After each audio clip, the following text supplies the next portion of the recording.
Hello and welcome to, movie reviews. I do apologize for not having done too many of these lately. To be quite honest with you, it's one of those be careful what you wish for type thing.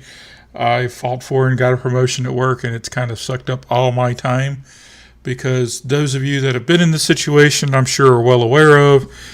Whenever they put you on salary, you can kiss working 40 hours a day goodbye. So, yeah, my free time is gone to heck. But anyway, this week I am going to be talking about Don Juan. It's a Joseph Gordon-Levitt movie, and it's pretty interesting. As those of you that know how I do these things, I usually give you about a third of the plot, just to kind of let you know what's going on, just to kind of get your feet wet, so to speak, without putting too much spoilers in it, because to tell you the truth, usually the first third of the movie, kind of get most of that from the trailer, to be quite honest with you. Then I'll give you a quick rundown on what I like about it, then I'm going to circle around and give you any kind of spoilers or anything like that. But anyway, we shall move on. Make sure you do hit the website where I do written reviews. We also have politics, we have sports, we have roundtables, all that good fun stuff. If there's anything you'd like to take a look at or anything that you'd like to do, by all means let me know. Any suggestion for future movies, let me know as well. And yes, eventually I'm going to do Aliens. I think that's almost a running gag at this point. I think I've been trying to do it for like 2 years. But anyway, I've got the latest Alien movie now, so I've really got no excuse considering I've got the original quadrilogy on Blu-ray. Those of you that are also kind of used to it, I'm not going to be doing the whole picture flipping thing. To tell you the truth, that just takes up way too much time. I just simply don't have the time to do it, to be quite honest with you. One of these days I'll get one of my kids over here to help me do the screen capture. Maybe I'll do something like that where it's not going to take me 20 minutes. But to tell you the truth, to record one of these things and edit it takes me a good half hour, 45 minutes. Then you add an extra hour to try to get the picture flipping, and to tell you the truth, I just don't see the return on it. I think you'd more like it here. But anyway, we'll kind of play that how it goes. But anyway, this week's movie, because again, I'm still wrestling with Hellraiser. I don't really like the way I've done it. I've recorded like 4 different times, so I'm probably going to have to watch the movie again just so I can get a fresh hit on it, and then continue with the rest of the thing. But anyway, this week's movie is Don Juan. Quick spoiler. No, you will not see her naked. Doesn't happen. Sorry. You will not see any of her body that you don't normally see on the red carpet. Sorry. I know that probably just killed 60% of the audience that actually knows anything about this movie. But yeah, just to be honest with you, you do not see Scarlett Johansson naked. Sorry, not going to happen. But here's basically what it's about. You have Joseph Gordon-Levitt, who plays a douchebag, I guess I could say, pretty easily. And yeah, I'm going to go with douchebag. So he comes out quite blatantly and says he doesn't really care anything out about his body, his pad, his ride, his family, his church, his friends, his women that he sleeps with, and of course his porn, which is more or less the crux of the whole thing. The reason why he likes porn, and he kind of goes into it, which is not exactly disgusting, but as a male I can kind of see it, is, porn is a fantasy. You have these perfect women, they do whatever you want, they're there to service you, all this good stuff. And he kind of goes into it, you never get a money shot in real life. No girl's going to do that. Forget anal. All they want to do is kiss. All they want to do is eye contact. They do all the simple, positions and all that. They never get wild and freaky and all that good stuff. Which I'm not going to go into. I have kids. But anyway, that's kind of the way he looks at it. He comes right out and says it. It's not that he doesn't have sex. He has a lot of it. And they have the montage, which kind of reminds me of Wedding Crashers, where you have a whole bunch of women that he's taken to bed. And whenever he's done, he kind of gets up and then goes to the computer and he watches his porn. Alrighty. So he kind of, and that's kind of his thing. He gets up, he goes to work, he goes to confession, he says his Hail Marys while he's working out. Then he goes to the club with his friends. They objectify women, which I'm sure just makes everybody happy. But, she's a 9, she's an 8, she's a 10, etc. and so forth. He takes one of them home, doesn't exactly call her the next day, which that does occasionally creep up during the movie, which is kind of interesting. And then next day starts over the whole thing. Every now and again he goes out to his parents' house, which is Tony Danza, believe it or not, which is always fun. And Brie Larson plays his sister, which is hilarious. You got Robin and Captain Marvel right here. And they don't exactly have the most healthy relationships, but I guess it's a stereotype thing, I suppose. But again, it's kind of interesting. It's just, like I said, he's I guess a stereotypical douchebag, but it's kind of interesting. And then we have our plot start. He sees Scarlett Johansson across the bar. And believe it or not, she's in a red dress and she's kind of hot. Stunner, I know. Spoiler alert. He kind of bends over backwards to try to talk to her. She kind of blows him off. He gets to the bartender, tries to get some information from her, tracks her down, etc. and so forth. And she is very forthright, upcoming. You lied to me. I'm done. Well, I'm sorry. Okay, you do it again. I'm done. She is very demanding. She is very manipulative as the movie goes on, which I guess a woman that hot can be. When she discovers that he's into porn, she cuts off the relationship as that is degrading to women, and he agrees not to do it, not to watch it anymore. After a while, he has a hard time not. She also pawns him off with no sex. He's got to chase her for a good long while for they're intimate.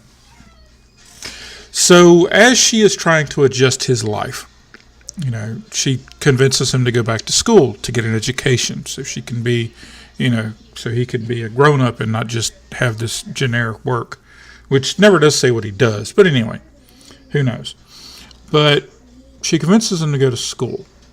And she is trying to mold him, meets the parents, she meets his friends, and all that good fun stuff. And eventually she is, she's kind of molding him to what she wants to see. So while he's at school, he finds Julianne Moore just crying uncontrollably. He kind of tries to talk to her a little bit, trying to be a good guy, trying to redeem himself a little bit, and she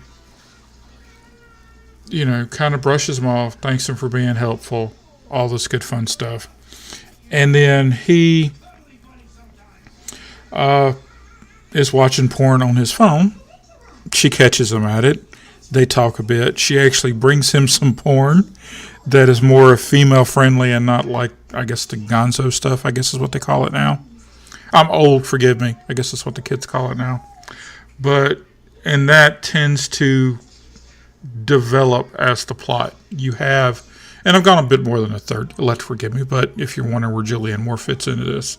But you have Scarlett Johansson, who's hotter than fire, but manipulative. I mean, she even gets to the point where she doesn't want him to clean his own apartment anymore, because that's not what, quality people do. And Julianne Moore, who's a little bit older, but a little more open, she smokes weed with him, she's a little more physical with him, a little more accepting of the porn, all that good fun stuff. And he's kind of tied between the two, because again, there is a bit of an age difference between the two in the movie, and in real life, but it's kind of played up a little bit more in the movie. So he's kind of caught between the two of them. Now, that's where I'm going to kind of end as far as the script is concerned. And I'll tell you, I like Don John. It goes into I think males will get more out of it than females will, possibly. I think it's definitely something more of a couples type movie where it would struggle to find an audience, because I think past a certain age group, it's going to have difficulties. Before a certain age group, it's going to have difficulties. If you're not quite, certain males are going to have more enjoyment out of it than other males. It's definitely, I can see why the movie did well considering the budget. I can also see why it wasn't exactly a monster hit, even though it's well written. I will say myself, growing up in the 80s, where, finding a hidden Playboy was like, woo! But today's market, like, for example, my kids may get a little more out of it because they are inundated where you can get on your phone, your computer, your tablet, everywhere you can find it. I mean, shoot, it's on network TV now. I mean, my gosh. But I think it's a valuable movie. I think it's well worth watching. I don't really. It does have a bit of a replay value, maybe once or twice. I think after that it kind of vanishes. To be quite honest with you, because again, Gordon-Levitt is a bit of a douche. I'm gonna go. I'm gonna go 6 here, just because I do thoroughly enjoy it. Again, I do love Julianne Moore, as those of you know, if you read my Kingsman 2 review on the website. I do enjoy Julianne Moore, I'm not going to lie. But, that being said, Scarlett Johansson doesn't really have a ton of range in this movie, to be quite honest with you. She's kind of flat. She doesn't really have much character development. She's just in here to be a pretty face. Could it have been done by 20 other actresses?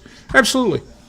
I don't think you would have lost a whole lot, her being the exotic hotness and Charlize Theron being the exotic hotness. I just don't see it being that big of a difference. I mean, you probably could have done this, as to tell you the truth, I mean, you could have done most of these roles 20 different ways. Like I said, the funniest thing is is Scarlett Johansson doing a New York accent. That's also fun to watch. I mean, that kind of throws that out there to her. Again, you don't see her naked, so don't get all excited. I'm sorry to kill that dream for you, because I'm sure y'all gone frame by frame. If you haven't seen Tony Danza recently, that's kind of interesting as well. He does a really good job. Gordon-Levitt does an exceptional job. I mean, I think he really shows a bit of a range here. Again, the second half of the movie, after Julianne Moore is introduced and you get the fast-forwarding of the plot, I would have liked more of that. I would have liked more of the dynamic of him going back and forth between the two women, because there is a bit of a struggle there between the two. And I think that's valuable. I would have liked to have seen more of it. I mean, maybe if we could have clipped 10 minutes off the Scarlett Johansson and give me 20 minutes of the back half, I'd have been a much happier movie. It's not really that short. I mean, it's not like it's a blazing movie anyway. It's got a good pacing. Again, I would have liked some of the other stuff to it.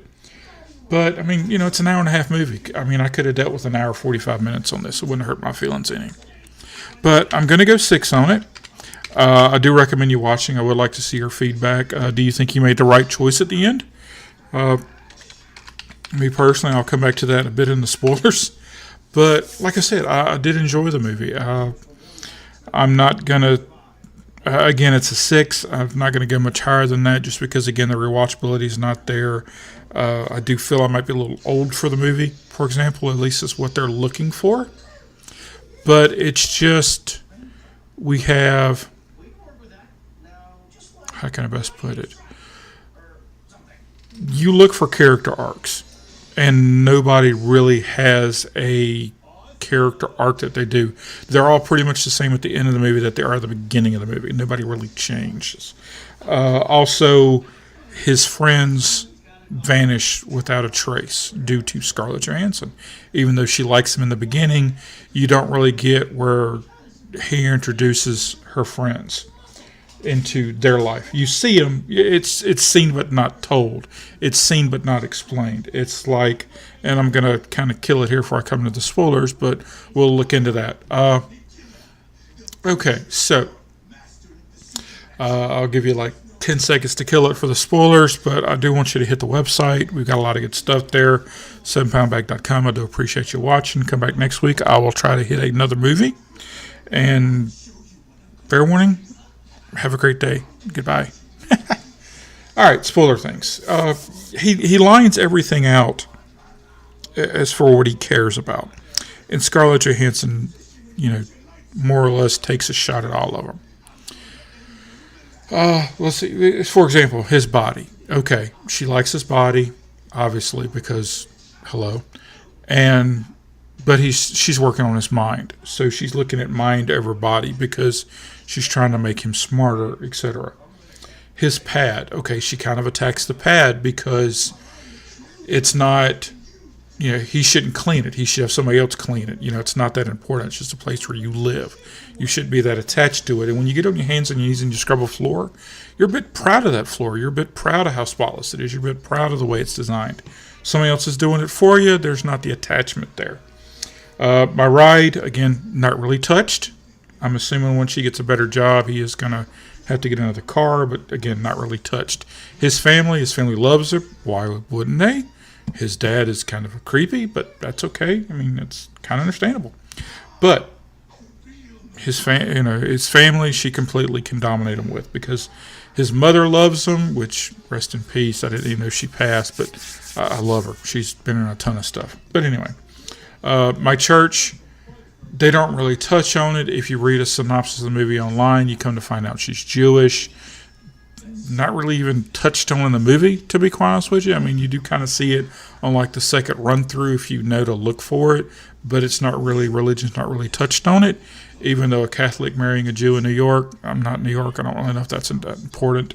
Just me. My boys, again, they're erased without any really commentary. My girls, well, of course, that's erased. Because Scarlett Johansson's not exactly going to share him with anybody, and why on earth would you? And, and his porn. Well, there's our big trigger. So you're looking at 8 things that he cares about, and the porn is the tipping point. Okay. But again, Julianne Moore, even at her age in the movie, is still hotter than a firecracker. It's not like he's trading her off for, Roseanne. But still, which I guess, fine with porn and smoking weed, whatever. But, it's not like he's passing her off for, Chelsea Handler or Amy Schumer. But still, he is down. Well, I mean, name me 0.0001% of the world's a step down for Scarlett Johansson. Or not a step down from Scarlett Johansson. But it's just, you don't really see, outside of her being hot, what she's bringing to the table. What's the difference between her being hot and the other 10s in New York? I mean, you got to remember, I grew up in North Carolina. I grew up in a beach, more or less a beach town. There's women out there that are as hot as Scarlett Johansson. Stunning, I know. And it's not like you see them on a daily basis in central Arkansas. But you go to certain towns, I mean, I guarantee you in the 8 million people in New York prime, I guarantee you probably find 1,000 of them that are just as hot. Not like it's, man, what do I know then? What am I crazy? I guess the other 999 that are just as hot as her are all, already married to Wall Street bankers. But still, you don't really... Part of the problem with the movie that I have is you don't really get what else she brings to the table outside of being hot. From a certain point of view, she is trying to make him better. She is trying to better him. What is he going to be like when he's 35, when he's 45, when he's 50? I mean, does he work construction? I mean, but what do you do? What is he going to do 20 years from now? Maybe he needs an education to move up at work. Maybe he works for the city and he should get a degree so he can move up to a supervisor or something like that instead of just being, roughneck or whatever. But, not that there's anything wrong with that, but maybe that's what she's after. You don't quite get what she sees out of it. Outside of maybe somebody, some hot dude that's got some charm that she can manipulate. But again, you don't see any of that. You don't see what's going on. None of that's told. This is totally done from Gordon-Levitt's perspective. And I'm fine with that. Again, I would have liked more of that, where she is definitely perfectly fine with Carrier Tookus. And he's apparently okay with that as well. Because once he kind of goes, he doesn't really look back, which is okay. So does he... is he looking for a permanent relationship with Julianne Moore or what? But again, that's not really. Again, it's something that's missed. I'm perfectly fine with not knowing at the end, but it does kind of be pointed out. The ending's kind of, what is this even going to last 3 months? But anyway, still. But I do like it. Like I said, I think it's well worth the watch. I got no problem dropping an hour and a half on the movie just because I do think to a certain audience, to a certain point of view, to a certain mindset, it's well worth it. But again, your mileage may vary. I'll go ahead and kill it here. Again, I give the movie a 6. I do appreciate you watching. I do appreciate you listening. Again, hopefully eventually I'll get this on iTunes where you don't have to worry about sticking my screen up. But for the time being, just play it, minimize it, drive on. But y'all have a great day. And again, thank you for supporting the website. If you like the channel, please help it grow. Follow me on all the social media things, and y'all have a great day. Thanks.